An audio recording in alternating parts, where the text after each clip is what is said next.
plus 3,5. Salut à tous! Aujourd'hui je vais vous parler d'un cross que j'ai pas réussi à boucler en partant de Mont-Lambert. Alors mon objectif c'était de faire les fameuses faces est des Bauges et de tenter de rentrer par les versants ouest, côté Chamoux, voire le Grand Arc. Bon voilà, ça c'était le plan de vol théorique. Et restez bien jusqu'à la fin de la vidéo parce que je vais vous parler à ce moment-là de quelques outils pour préparer et analyser ces vols. Alors on est le jeudi 24 avril. Et la journée annonce un vent de nord modéré, mais très léger dans la combe de Savoie. C'est pour ça que je vais à Mont-Lambert. Les magrammes indiquent que la convection tarde un peu à se mettre en place, mais elle devient excellente ensuite avec de très bons plafonds. Mais le souci numéro 1 dans mon plan, c'est que je travaille le matin et que le temps que je fasse la route, que je trouve une voiture pour monter au décollage, il est 14 h quand je décolle. Et ben nous revoilà à Mont-Lambert en solo. C'est déjà bien installé, 14 h passées. Et on va essayer d'améliorer le record de l'année dernière, où j'avais fait 31 km en plutôt fin de l'été. Là il y a les plafs pour monter haut, il y a déjà des gens qui sont très au-dessus de l'Arcluse, donc mon but à moi c'est de dépasser l'Arcluse et de rentrer sur les faces ouest. On verra.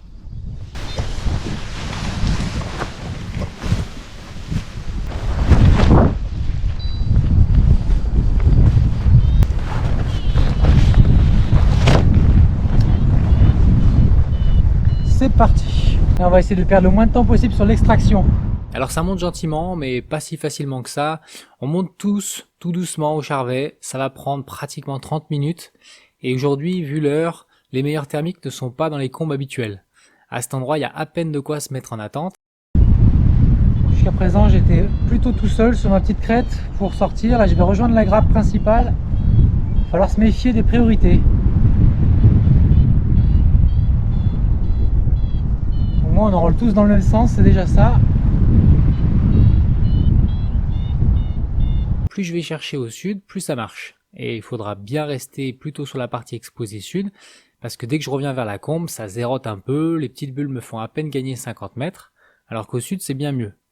Mais on est encore en dessous de 1500 mètres et à cet étage c'est encore un petit peu stable, donc il faut vraiment s'accrocher et persévérer. Mais on sent que le plus dur commence à être fait. Plus on va monter, plus ça va être instable et dans des thermiques de plus en plus larges et confortables.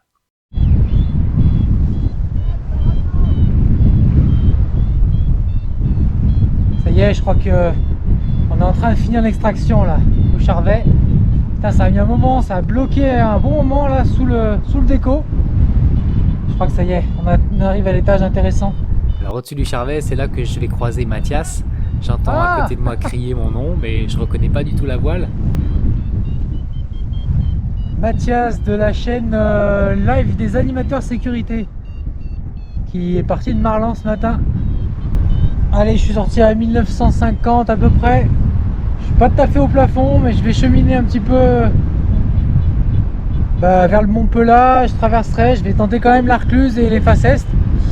Il est tard, je pense que personne prend cette option là, mais si je reste au-dessus à cheval des faces est et des faces ouest, ça devrait le faire.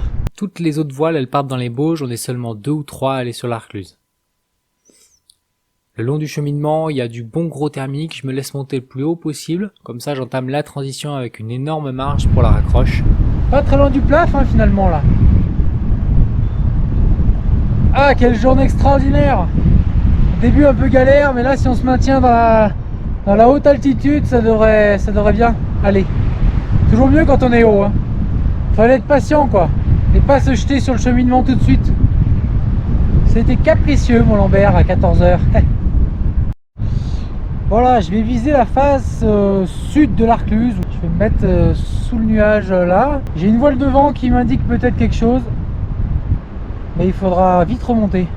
Bon, la rouge elle enroule, on va sur la rouge.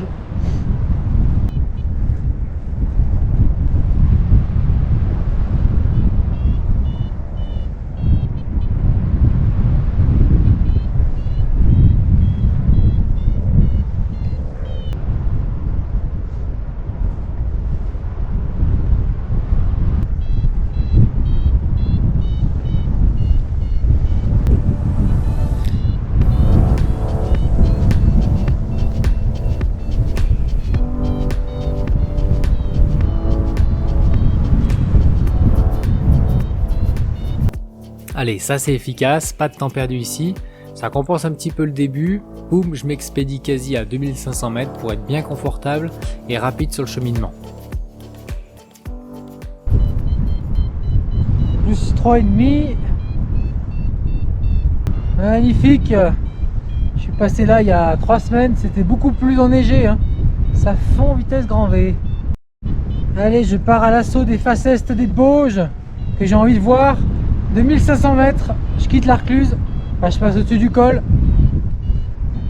J'ai rattrapé une Alpina, en tout cas dans la montée, c'était cool quoi. Alors les Facestes sont super généreuses, elles donnent bien des deux côtés. Alors, et pour rappel, on n'a pas le droit de survoler l'intérieur de la réserve à moins de 300 mètres sol. Seul le côté est en cheminement est possible plus bas. Et là, on a tous les sommets de 2000 mètres que j'ai fait en randonnée, la plupart sont sur ma chaîne. En tout cas, il n'y a pas trop de vent du nord. À peine 10. Comme quoi, l'instabilité, ça protège bien des vents météo, quoi. Ça marche super bien. Il n'y a pas de dérive. Les conditions sont là. C'est au top. Bon, là, je survole la crête qu'on a fait avec Aurélien. Coucou, mon poteau. Tu te rappelles? Le Grand Para, la pointe des Harlicots. Ah, c'est fumant là-dessus. 2400.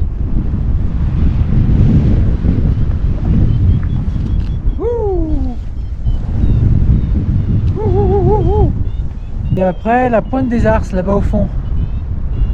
L'Armen après encore avec plus de neige.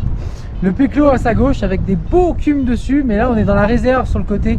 Voilà, j'arrive à hauteur du Péclo et de l'Armen. Gros cume là-dessus. Mais ça surdéveloppe pas, c'est bien. Par contre 2600, ça fait que monter là. Oh là là, incroyable. Et mais je vois quoi donc? Je vois le... Et ben oui, l'Arcalo avec la crête de l'encerclement. Là où je vais souvent. C'est bien de changer un peu.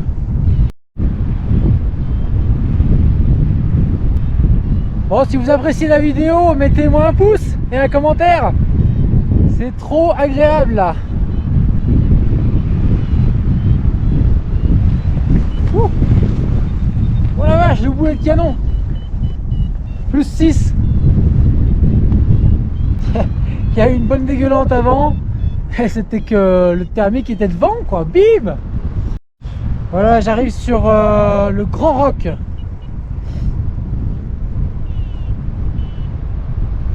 Après il y aura le parc Mouton et puis la transition d'Ancons, mais je suis pas certain d'y aller.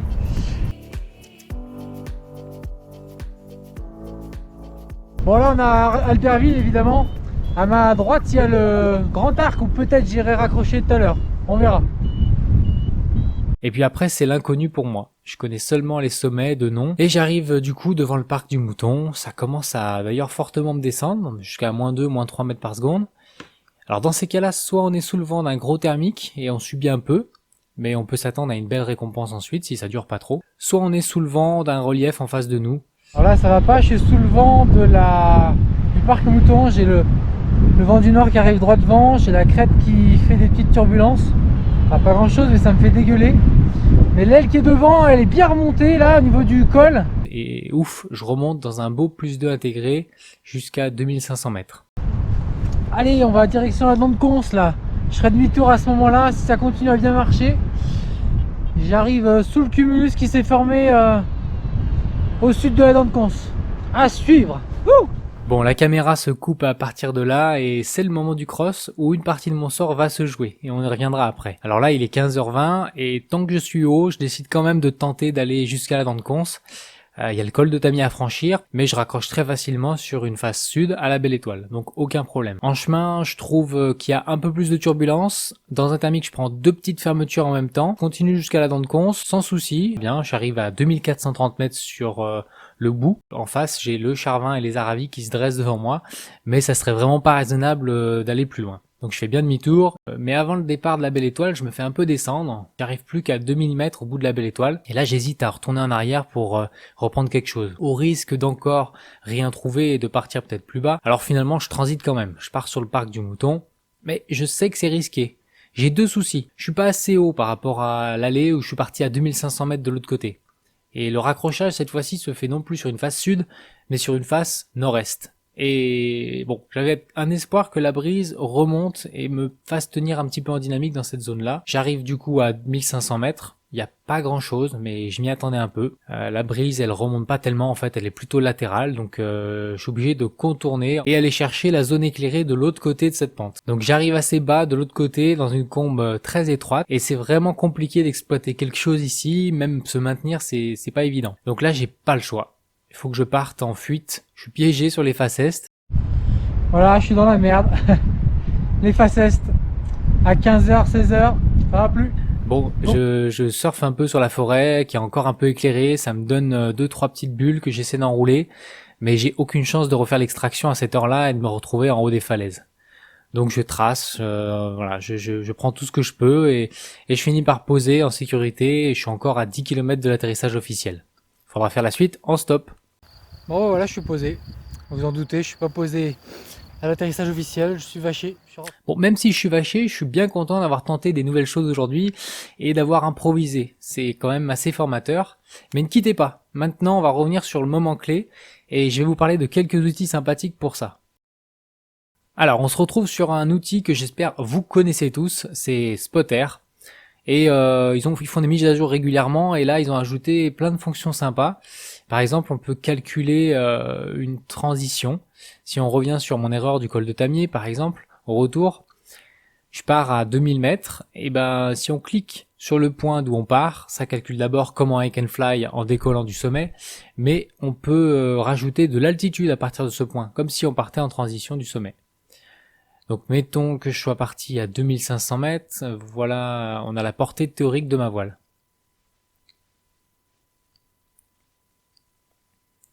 Donc ça donne une idée, hein, même si on arrive large quelque part ou pas, quel sommet on peut envisager, voilà. Donc est-ce qu'à la Dent de Cons, je pouvais transiter ailleurs? Mettons, je parle d'Annecy, mettons le cap sur Annecy, ça me paraît un peu loin, mais avec 2500 mètres, j'arrive peut-être à la pointe de la Choriande. Alors à ce moment-là, si j'arrive à remonter, ça peut rentrer par la Tournette, Banplat, Trello, Arclusa, Mont-Lambert, ou alors même Roc des Bœufs. Mais bon, avec le nord et la brise dans le secteur, la transition me paraissait pas très faisable. Alors sinon, est-ce que je pouvais rentrer en transitant au-dessus de la combe de Savoie, comme je l'avais prévu à la base, directement sur les Baudias, au nord du Grand Arc? Alors après, sur le moment, j'y suis pas allé parce que je voyais aucun cumulus et puis je voyais pas d'ailes non plus là-bas. Faut dire, c'est un peu loin pour voir des ailes, mais voilà, ça me semblait assez calme. Mais c'était faisable. A priori, c'était faisable d'arriver peut-être à 1300 mètres sur des faces éclairées au soleil qui sont censées, en fonction de l'horaire, bien donner. Bon, voilà le premier outil qui s'utilise plutôt bien en complément de la mesure directe qui est juste à côté. Vous cliquez sur mesure et puis vous pouvez directement calculer les finesses requises, les distances, mais toujours pareil, c'est à partir du relief. Alors ensuite, ce qui est bien, c'est de regarder des traces. Alors celle du jour, par exemple. Si on prend des traces que j'ai trouvées le 24 avril, par exemple, il y a un site qui s'appelle XC Finder. Et là-dessus, j'ai trouvé 3 ou 4 traces intéressantes. Alors on a que des traces déclarées hein, dans ce curseur de recherche, et puis ça commence qu'à partir de 50 km. Donc voilà, c'est des parcours qui commencent à être un peu sérieux, mais ça donne déjà des idées de ce qui est faisable. Alors on a la trace d'Olivier par exemple, que c'est celle que j'aurais bien voulu faire. Et si on clique sur plus d'infos, on atterrit sur la CFD. Tiens, on voit en plus que c'est une Hook 5, donc c'est tout à fait dans la même catégorie que moi. Et voilà, il a été plus raisonnable, il est resté sur les faces est, il a transité sur le Grand Arc, et puis il est bien rentré en ouest, et il avait largement la hauteur pour rentrer sur Mont-Lambert. Alors après, on a aussi sur XC Contest une fonction de recherche un peu ciblée. Par exemple, on peut chercher précisément un point de passage dans un parcours qu'on envisage, pour voir si d'autres pilotes vont dans cette zone, et puis quel parcours ils ont fait, à quelle heure ils passent, etc. Là, on voit que le pilote s'est arrêté avant le parc du Mouton, et il transite depuis l'Armaine sur les pôles du Grand Arc. Donc ça marche aussi. Et vous avez aussi sur Searide, là c'est une des plus grosses bases de données puisqu'il n'y a pas que les vols déclarés CFD, il y a vraiment tous les types de vols. Faut rechercher en classant un petit peu par distance ou par date. Et par exemple j'ai trouvé ce vol-là. D'ailleurs un vol avec une B, une Epsilon 8. En gros c'est quand même le vol que je voulais faire. Même distance, mais pour moi son vol est quand même plus intéressant parce qu'il y a 2 transitions au-dessus de la vallée et bien sûr c'est bouclé, hein. Donc voilà, c'est assez sympa et c'est bien de savoir ce qui a été fait le jour même. C'est bien quand on prépare un vol de voir par où les gens sont passés, voir les hauteurs qu'ils ont eues pour chaque transition.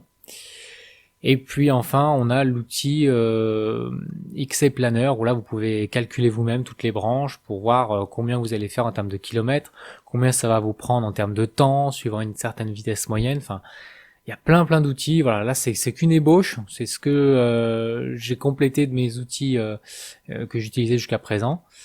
Et ça me servira à l'avenir. Parce que quand on fait des vols de 20-30 km, bon, c'est pas, il n'y a pas besoin d'une énorme préparation. Un petit peu, mais quand on dépasse 40-50 km, eh ben il vaut mieux connaître un petit peu les hauteurs de transition, connaître les options qu'on a si jamais on n'arrive pas à remonter tel ou tel endroit. Donc pour moi, mieux on est préparé, plus c'est structuré et plus on a de chances d'atteindre son objectif. Voilà, j'espère que cette petite revue vous aura plu, non seulement le vol, mais aussi les quelques explications des outils. Si vous en avez d'autres, n'hésitez pas à les partager dans les commentaires. Et ben je vous dis à bientôt pour un vol bouclé, je l'espère. Allez, ciao!